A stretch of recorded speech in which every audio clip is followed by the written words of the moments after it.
Hello, this is S Monty Gaming, and today we're going to take a look at traits and cover how educating a child works. In this video, we will focus on a few main categories of traits and give some of the best practices when it comes to breeding certain inheritable traits into your bloodline and when selecting the best guardian for your kid's childhood education. Let's start easy because this topic can get a bit convoluted. Traits essentially define a character's personality, abilities, reputation, and physical characteristics. This dictates a character's stats and how others view them via opinion bonuses or penalties. Traits may be gained or lost through events or passed down via genetics. Religions may hold certain traits as virtues or sins, which will have an additional effect on others' opinion of you and your monthly piety. The most prevalent and basic are personality traits. Currently, there are 19 personality traits, each with a corresponding opposing trait, the exception being compassionate, however, which has 2 opposing traits.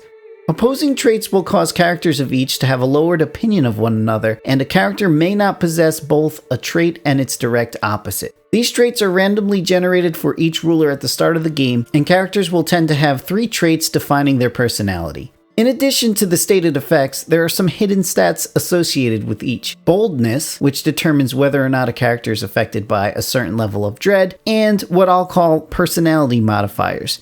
These particular modifiers determine how an AI acts during the game, but most importantly, it determines how much stress gain or relief a certain decision will impose on the player character. A trait like Shy has a hidden score of -200 sociability, and thus causes stress to the player character when you try to do things such as inviting people to your court, etc. Characters tend to keep the same personality traits for their lifetime, though in rare instances, certain events may cause a change, such as a mental break of level 2 or higher. Though these traits are inherited mostly at random, a child may receive a guardian's personality trait during education, so keep this in mind when a potential educator has an undesired trait. Before we jump into congenital traits and education, I've put a list of the other types of traits available in the game.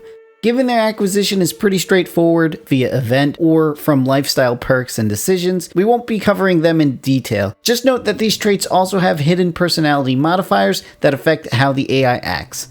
In addition, I wanted to also encourage you guys to hit that like button if you see some value in this type of content. As always, it helps the channel grow, but it also lets me know where to focus new content on.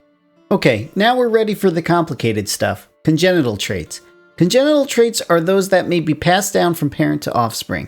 Granted, there's a very slight chance that a child may be randomly born as, let's say, a genius. This is quite rare, and if you're looking to add a certain trait to your bloodline, you'll want to look for a specific mate with your desired trait.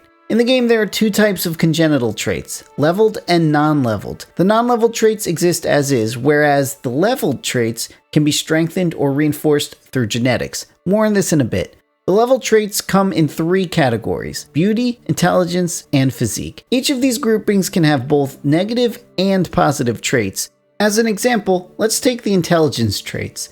Its positive versions start with quick, then comes intelligent, and at best genius. So when one of these traits are strengthened via breeding, it becomes the preceding version of said trait. The same is true with negative intelligence trait, but working backwards. Slow becomes stupid, then at worst it becomes imbecile. This next point is going to seem like we're getting into high school biology class, but it's important to note that every congenital trait can exist in 2 forms. Active, this is when the particular trait is shown in the character tab, and inactive, which can be thought of as recessive and won't be shown in the character tab. Thus, it may be unknown to you that this character possesses this gene. I mention this in case you breed 2 pretty characters, let's say, and end up with a child who doesn't show the trait. It's there, it just may be inactive. Okay, so Asmati, tell me how to become beautiful and make my kid a genius.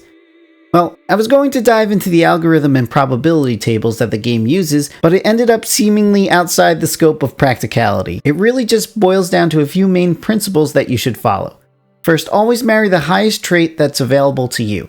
So if you're targeting genius, make sure you marry a spouse with the highest level of intelligence trait that is available for marriage. This will give you the best chance of passing the highest trait available to your offspring. It's also worth noting that if you marry someone with the trait of the same level, there's a 50% chance that that trait is reinforced and becomes the next tier. Next, don't be disappointed that your child doesn't have the same trait as their parents. You probably ended up with the inactive version, so marry them off to someone with the intended trait to ensure it stays in the bloodline.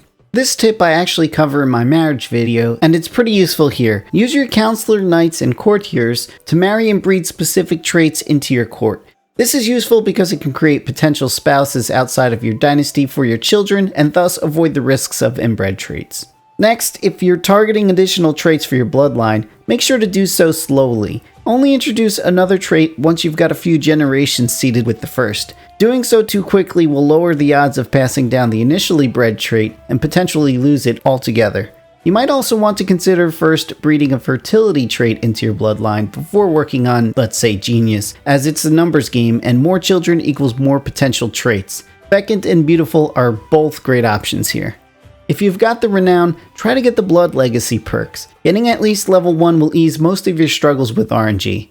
And finally, don't be afraid of inbreeding. Often when you're attempting to pass on multiple traits, you will not be able to find available spouses outside of your realm. The AI more than likely have snatched them up already, and it is at this point you'll have to do some inbreeding.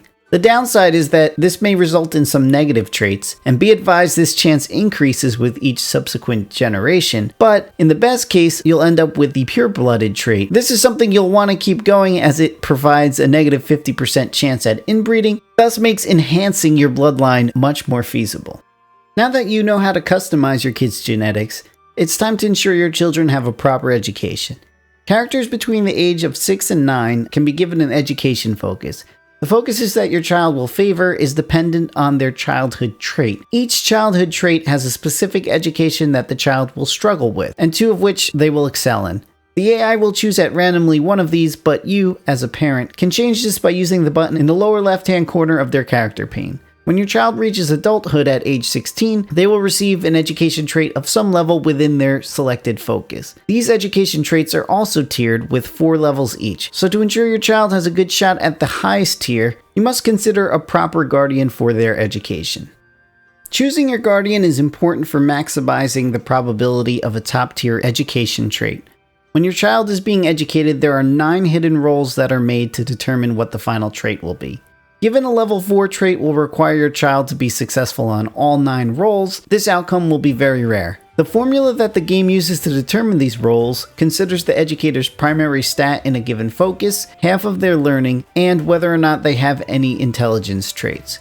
There are certain weights that are assigned to each of these components, and whether or not an educator has an intelligence trait ends up being the most impactful, whereas learning ends up being the least. Given this, the general strategy to follow when choosing a guardian will be, first, looking to see whether or not you have a genius, intelligent, or quick person.